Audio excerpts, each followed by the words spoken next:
Álvaro Mutis, fusión de naturaleza y conciencia. Álvaro Mutis nos regala el lenguaje poético necesario para hablar de la naturaleza que nos rodea y contiene, la que nosotros llamamos tierra caliente, y también las selvas del trópico, los páramos helados y las ardientes llanuras donde el sol reverbera hasta agotar los ojos.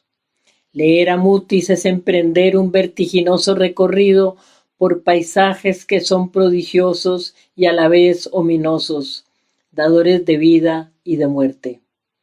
En su poesía y en su prosa, en sus oraciones o pregones, está presente nuestro trópico en todos sus tonos, en el frenesí de sus ritmos, en su fascinación y sus peligros, en su humedad y su voracidad, en su luz y sus tinieblas, su plenitud y sus desolaciones.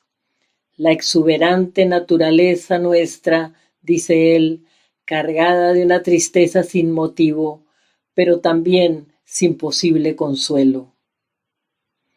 Porque pese a que la naturaleza es la gran protagonista de su obra, Mutis no es un paisajista, ni tampoco un extraordinario paisajista, ni es un realista, un costumbrista o un naturalista.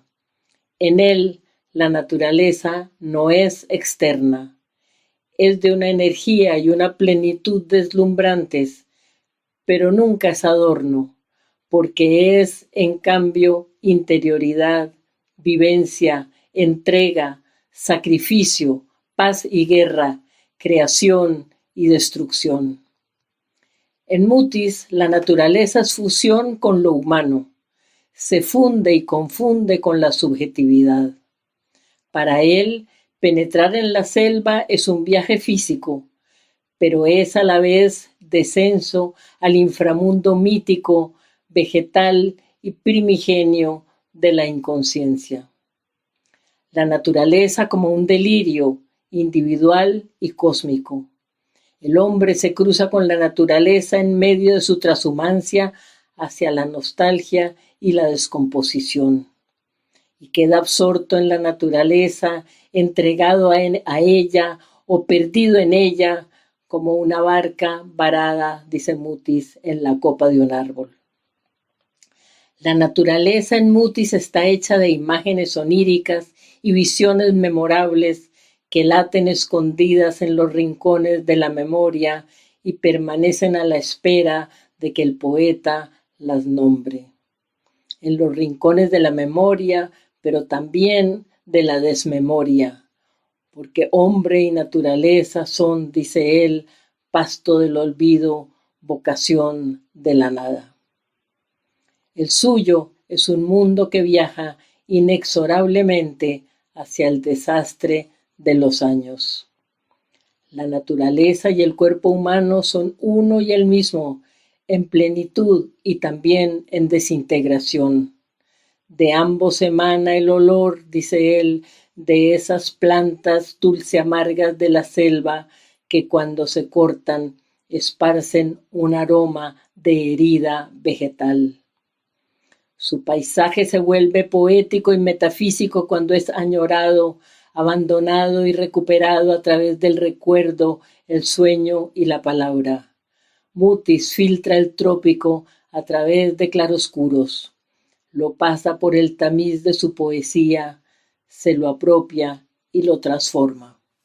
Para Mutis, la enfermedad y la muerte son componentes consustanciales tanto del ser humano como de su entorno natural.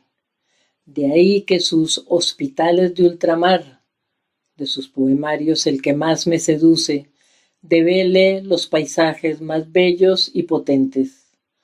Hospitales como derruidas catedrales, húmedas y carcomidas por la herrumbre, donde la sangre humana es savia vegetal y viceversa, y ambas, sangre y savia, se escurren por un torpe y lento camino de infortunio. Poemas que son recuento minucioso de purulencias e infecciones, extraños accidentes y crímenes memorables, recorrido por salones ruinosos y afiebrados donde el zumbido de los insectos es ensordecedor, las siestas son densas y el insomnio es vegetal. Abandonados a su suerte, los enfermos que habitan estos hospitales no tienen más destino que extasiarse en visiones postreras y abrir la ruina de sus propios cuerpos hacia sábanas que al mismo tiempo son mortajas.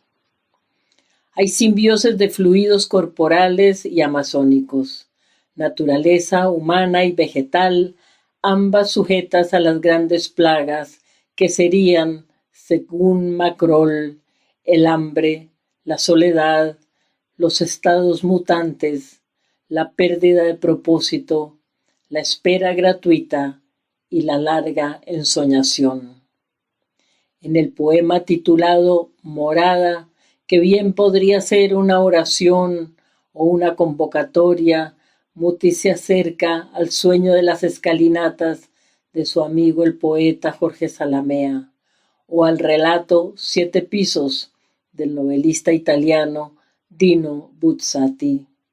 En este poema, el viajero se desplaza por acantilados vertiginosos en cuyo fondo reposa el agua dormida, y que lo van llevando a 6 amplias terrazas consecutivas que debieron servir antaño, dice Mutis, para reunir la asamblea de oficios o ritos de una fe ya olvidada. En la primera terraza, el viajero se sienta a descansar y no piensa en el viaje. En la segunda terraza, pierde el impulso de seguir y siente cómo pesa en él el paso de los años. En la tercera, lo anonada el recuerdo de una mujer de grandes ojos oscuros. En la cuarta, escucha rodar un viento que borra todo vestigio del pasado. En la quinta terraza, lo invade una vaga inquietud o desasosiego, semejante, dice, a la de ciertos días de infancia. En la sexta terraza, alguien encuentra al viajero tendido y ve cómo mana por su boca atónita la fatigada sangre de los muertos. El agua es el elemento fundacional de su poesía. Nunca el agua corrió tan vital, caudalosa y libre como en Mutis, y toda su escritura es un tránsito raudo por mares y ríos, torrenteras, cuevas subacuáticas, acantilados, precipicios y cataratas. Ecos de portentosos dioses morenos como son el Amazonas, el Orinoco, el Magdalena, se escuchan en el torrente verbal de Mutis, quien ha dicho que el río es su fuerza tutelar, la clave insondable de sus palabras y de sus sueños.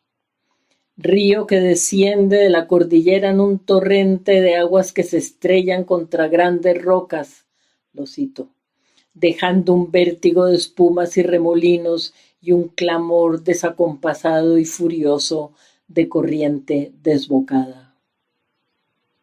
Aunque por su escritura también corre un río en calma, cuya superficie es tan serena que apenas se percibe el tránsito de sus aguas, y solo se escucha de vez en cuando un borboteo que termina en un vago suspiro, en un hondo quejarse que sube del fondo de la corriente y denuncia la descomunal y traicionera energía oculta en el apacible curso fluvial. Con frecuencia, el agua de su poesía se manifiesta como lluvia, un aguacero pertinaz que acusa el transcurrir de la memoria. Lo cito: solamente habré de recordar cada vez que un relámpago me despierte en medio de la noche o que la lluvia caiga sobre mi vigilia de hombre libre. Cierran su escritura las aguas ya doblegadas que, como dice Jorge Manrique, van a dar a la mar, que es el morir. Cito a Mutis: a la sombra del tiempo, amiga mía, un agua mansa de acequia me devuelve lo que guardo de ti para ayudarme a llegar hasta el fin de cada día.